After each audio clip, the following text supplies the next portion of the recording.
So FeiyuTech have sent me their version of the Pocket 3 to test out, and this version of the Pocket 3 has some interesting features that the DJI version doesn't have. We're going to check out all the features and talk about this camera and talk about why you'd actually want a mechanical gimbal as opposed to an action camera or other cameras on the market. But first of all, let me show you some images and some footage that I've got from this over using it from the last couple of weeks or so.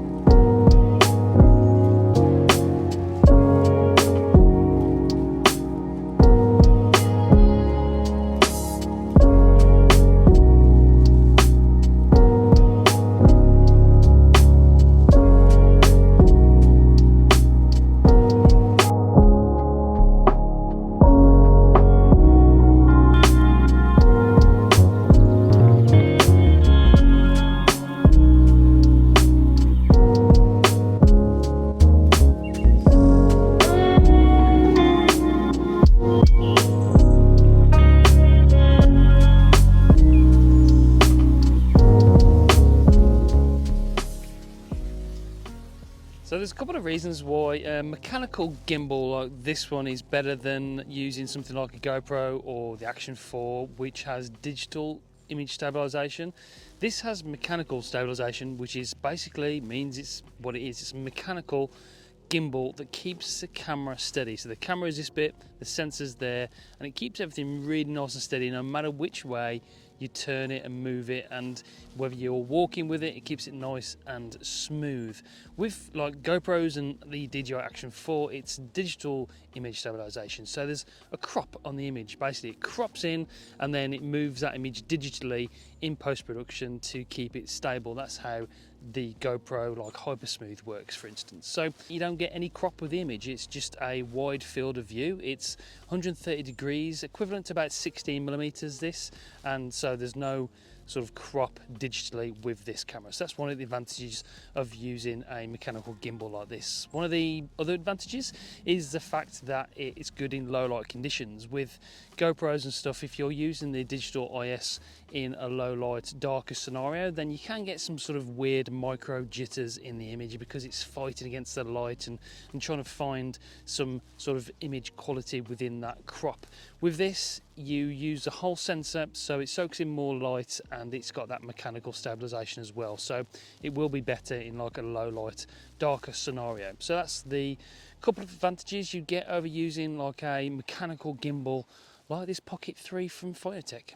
Let's talk about the specs and what you get for your money. For $250, you get this little camera, and this is essentially what it is. It's a tiny little Pocket 3. It's got a built-in battery, which is quite small. It's only 280 milliamp battery, but I've been getting decent battery life from this alone, about 60 minutes in 1080p. It's got a little screen on the top, and you can control this if you want to just buy the camera standalone.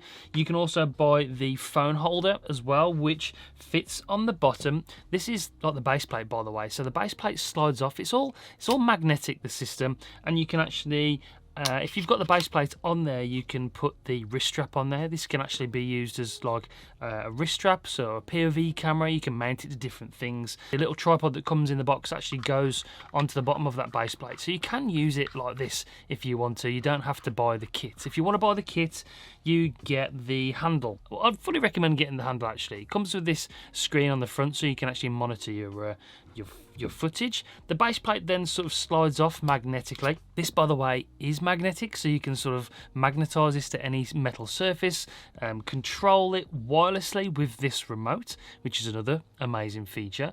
And then basically what you do is slide this on like so, and they sort of go together magnetically. There's a little switch, and then you've got this whole sort of Pocket 3. You can control it with this screen.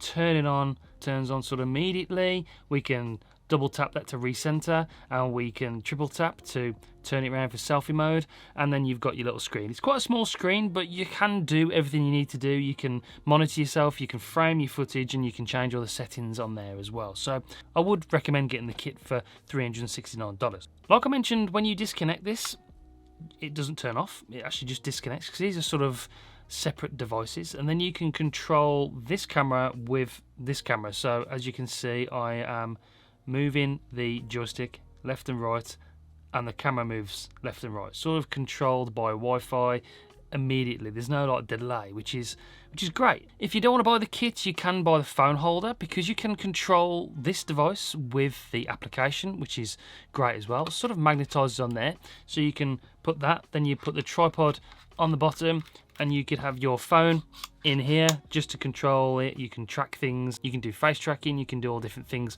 with the application. You haven't got to buy this extra accessory if you don't want to. I would fully recommend that you do, because it just makes things a little bit easier, but all of these things are interchangeable. If you want to have the full kit and use the phone for different scenarios, you can do as well. As soon as you can connect it, by the way, it turns on the device. And yeah, I'm still finding features about this thing as I use it more. It really is really quite good, actually. So there are some disadvantages, of course. This is not as rugged. It's quite, I mean, it's not a delicate device. It's built really well, but this could potentially get broken in sort of a more rugged environment. So if you're using this for like action sports, for instance, you know, you've got the potential to damage it. That's why it does come with like the protective cover in the box, so you can protect this gimbal while you're transporting it or not using it. The other downside is that it's not waterproof. Whoa, he fell over. The other downside is it's not waterproof. It physically has a hole there for the SD card, so it's not going to be a waterproof device. You take this off when you would just want to use the gimbal with like the wrist strap or something, or use this remote shutter. So there are ports in here that aren't waterproof. So if you're using this in like inclement conditions, in rain or bad conditions, or you can't use this in a swimming pool or anything, it is like not waterproof. They do sell a separate waterproof accessory which you can buy, I think. I'm not sure how it works. I haven't got it to test it out for you, but just standalone, it's not a waterproof device. The more I use it, the more I like it. The image quality isn't going to be as good as the DJI version. The DJI version does have a 1-inch sensor, so we're expecting a better image, better low light performance with the DJI version.